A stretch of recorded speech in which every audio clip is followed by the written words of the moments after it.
Hello, girls and boys. Welcome to Storytime Fun. We hope you enjoy it. Today's story is out of the Bible Stories for Children book, as retold by Jeffrey Horn and Arthur Kavanaugh. And today's story is called Samuel and Saul. For many years after the Israelites conquered Canaan, they had no kings.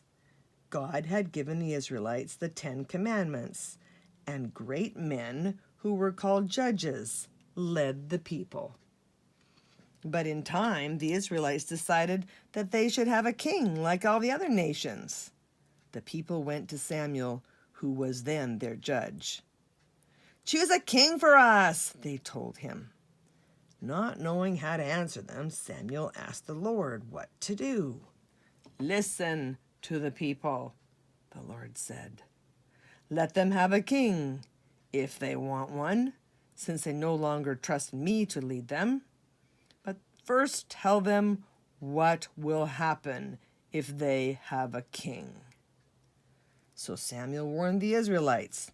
"If you have a king," he told them, "he will take your sons and make them drive his chariots and plow his fields. He will take your daughters and make them his cooks and bakers.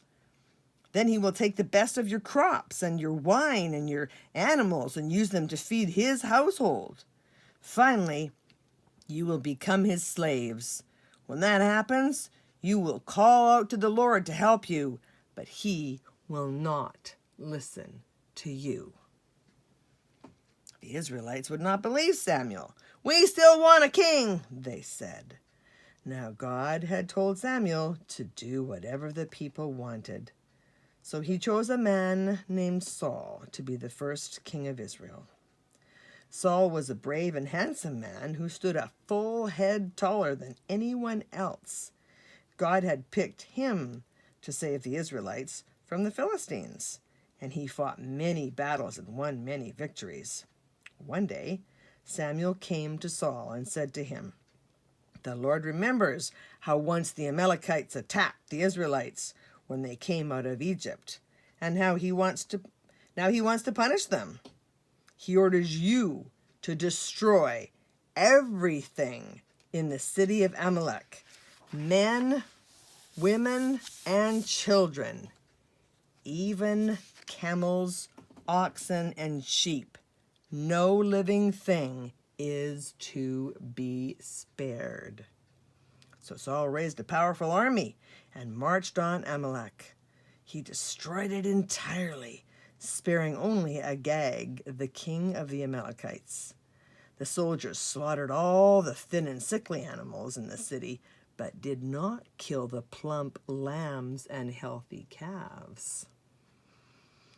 "I am sorry I made Saul king," the Lord told Samuel after the battle. "He has not followed my commands." The next morning, Samuel woke up early and went to Saul. "Blessed be the Lord," Saul told Samuel. "I have done what he commanded." "Then why do I hear the bleating of sheep and the lowing of oxen?" Samuel asked. "God commanded you to destroy every living thing in Amalek." "We saved only the best animals from Amalek," Saul answered. "We wanted to make a sacrifice to the Lord." "You were a young man, like other young men," Saul said. "Then the Lord chose you to be king of Israel and to lead the people in battle. When he told you to punish the Amalekites, he told you to destroy them completely, to kill every living thing. Why did you disobey the Lord?" "But I did not disobey him," Saul said. "I destroyed the city, everyone in it, thousands of people. I took only one prisoner, Agag, the king. As for the animals, the people wanted to make a sacrifice to the Lord. I let them do what they wanted because I was afraid of them." "Do you think the Lord wants sacrifices more than he wants obedience?" asked Samuel. "It is better to obey the Lord than to make sacrifices to him." I was wrong, said Saul. I beg you, please ask the Lord to forgive me. Without listening, Samuel turned to leave.